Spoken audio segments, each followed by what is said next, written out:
41 സങ്കീർത്തനം. രോഗശയ്യയിൽ ആശ്വാസം. ദരിദ്രരോട് ദയ കാണിക്കുന്നവൻ ഭാഗ്യവാൻ. കഷ്ടതയുടെ നാളുകളിൽ അവനെ കർത്താവ് രക്ഷിക്കും. കർത്താവ് അവനെ പരിപാലിക്കുകയും അവൻ്റെ ജീവൻ സംരക്ഷിക്കുകയും ചെയ്യും. അവൻ ഭൂമിയിൽ അനുഗ്രഹീതനായിരിക്കും. അവിടുന്ന് അവനെ ശത്രുക്കൾക്ക് വിട്ടുകൊടുക്കുകയില്ല. കർത്താവ് അവന് രോഗശയ്യയിൽ ആശ്വാസം പകരും. അവിടുന്ന് അവന് രോഗശാന്തി നൽകും. ഞാൻ പറഞ്ഞു, കർത്താവേ, എന്നോട് കൃപ തോന്നണമേ, എന്നെ സുഖപ്പെടുത്തണമേ.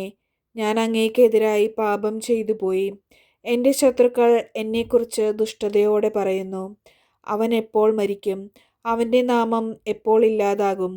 എന്നെ കാണാൻ വരുന്നവൻ പൊള്ളവാക്കുകൾ പറയുന്നു, എന്നാൽ ഹൃദയത്തിൽ തിന്മ നിരൂപിക്കുന്നു. അവൻ പുറത്തിറങ്ങി അത് പറഞ്ഞു പരത്തുന്നു. എന്നെ വെറുക്കുന്നവർ ഒന്നു ചേർന്ന് എന്നെക്കുറിച്ച് പിറുപിറുക്കുന്നു. അവർ എന്നെ അങ്ങേയറ്റം ദ്രോഹിക്കാൻ വട്ടം കൂടുന്നു. മാരകമായ വ്യാധി അവനെ പിടികൂടിയിരിക്കുന്നു.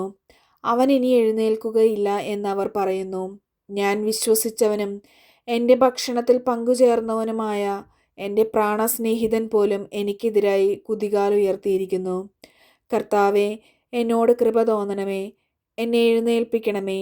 ഞാൻ അവരോട് പകരം ചോദിക്കട്ടെ. എൻ്റെ ശത്രു എൻ്റെ മേൽ വിജയം നേടിയില്ല. അതിനാൽ അവിടുന്ന് എന്നിൽ പ്രസാദിച്ചിരിക്കുന്നു എന്ന് ഞാൻ അറിയുന്നു. എന്നാൽ എൻ്റെ നിഷ്കളങ്കത നിമിത്തം അവിടുന്ന് എന്നെ താങ്ങുകയും എന്നേക്കുമായി അങ്ങയുടെ സന്നിധിയിൽ ഉറപ്പിച്ചു നിർത്തുകയും ചെയ്തു. ഇസ്രായേലിൻ്റെ ദൈവമായ കർത്താവ് എന്നേക്കും വാഴ്ത്തപ്പെടട്ടെ. 42 സങ്കീർത്തനം. ദൈവത്തിനു വേണ്ടി ദാഹിക്കുന്നു. നീർച്ചാൽ തേടുന്ന മാൻപേടയെപ്പോലെ ദൈവമേ, എൻ്റെ ഹൃദയം അങ്ങയെ തേടുന്നു. എൻ്റെ ഹൃദയം ദൈവത്തിനായി ദാഹിക്കുന്നു, ജീവിക്കുന്ന ദൈവത്തിനു വേണ്ടി തന്നെ. എപ്പോഴാണ് എനിക്ക് ദൈവസന്നിധിയിലെത്തി അവിടത്തെ കാണാൻ കഴിയുക? രാപകൽ കണ്ണീർ എൻ്റെ ഭക്ഷണമായി. അവിടുന്ന് നിന്റെ ദൈവമെന്ന് ഓരോരുത്തർ നിരന്തരം എന്നോട് ചോദിച്ചു. ജനക്കൂട്ടത്തോടൊപ്പം ഞാൻ പോയി.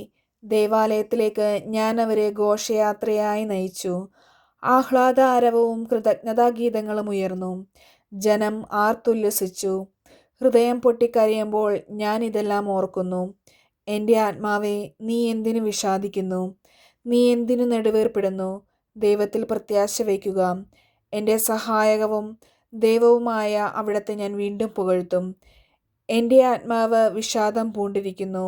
അതിനാൽ ജോർദാൻ പ്രദേശത്തും ഹെർമോണിലും മിസാർ മലയിലും വെച്ച് ഞാൻ അങ്ങയെ ഞാൻ അനുസ്മരിക്കുന്നു. അങ്ങയുടെ വെള്ളച്ചാട്ടങ്ങളുടെ ഇരമ്പൽ കൊണ്ട് ആഴം ആഴത്തെ വിളിക്കുന്നു.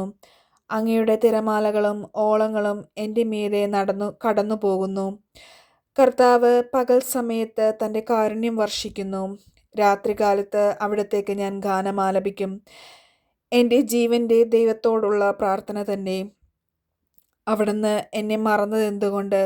ശത്രുവിൻ്റെ പീഡനം മൂലം എനിക്ക് വിലപിക്കേണ്ടി വന്നതെന്തുകൊണ്ട് എന്ന് എൻ്റെ രക്ഷാശിലയായ ദൈവത്തോട് ഞാൻ ചോദിക്കും. നിന്റെ ദൈവം എവിടെയെന്ന് ശത്രുക്കൾ എന്നോട് ചോദിക്കുന്നു. മാരകമായ മുറിവ് പോലെ ആ നിന്ദനം ഞാൻ ഏൽക്കുന്നു. എൻ്റെ ആത്മാവേ, നീ എന്തിനു വിഷാദിക്കുന്നു? നീ എന്തിനു നെടുവേർപ്പെടുന്നു? ദൈവത്തിൽ പ്രത്യാശ വയ്ക്കുക. നിന്റെ സഹായവും ദൈവവുമായ അവിടുത്തെ ഞാൻ വീണ്ടും പുകഴ്ത്തും. 43 സങ്കീർത്തനം. വെളിച്ചമേ നയിച്ചാലും. ദൈവമേ, എനിക്ക് നീതി നടത്തി തരണമേ. അധർമ്മികൾക്കെതിരെ എനിക്ക് വേണ്ടി വാദിക്കണമേ. വഞ്ചകരും നീതിരഹിതരും ആയവരിൽ നിന്ന് എന്നെ മോചിപ്പിക്കണമേ. ദൈവമേ, ഞാൻ അഭയം തേടിയിരിക്കുന്നത് അങ്ങയിലാണല്ലോ. അങ്ങ് എന്നെ പുറന്തള്ളിയത് എന്തുകൊണ്ട്? ശത്രുവിൻ്റെ പീഡനം മൂലം എനിക്ക് വിലപിക്കേണ്ടി വന്നത് എന്തുകൊണ്ട്? അങ്ങയുടെ പ്രകാശവും സത്യവും അയക്കണമേ. അവ എന്നെ നയിക്കട്ടെ. അവിടുത്തെ വിശുദ്ധ ഗിരിയിലേക്കും നിവാസത്തിലേക്കും അവ എന്നെ നയിക്കട്ടെ. അപ്പോൾ ഞാൻ ദൈവത്തിൻ്റെ ബലിപീഠത്തിങ്കിലേക്ക് ചെല്ലും, എൻ്റെ പരമാനന്ദമായ ദൈവത്തിങ്കിലേക്ക് തന്നെ. ദൈവമേ, എൻ്റെ ദൈവമേ, കിന്നരം കൊണ്ട് ഞാൻ അങ്ങയെ സ്തുതിക്കും. എൻ്റെ ആത്മാവേ, നീ എന്തിനു വിഷാദിക്കുന്നു? നീ എന്തിനു നെടുവേർപ്പെടുന്നു? ദൈവത്തിൽ പ്രത്യാശ വയ്ക്കുക. എൻ്റെ സഹായവും ദൈവവുമായ അവിടുത്തെ ഞാൻ വീണ്ടും പുകഴ്ത്തും. ദൈവവചനമാണ് നാം കേട്ടത്. നമുക്ക് ദൈവത്തെ സ്തുതിക്കാം.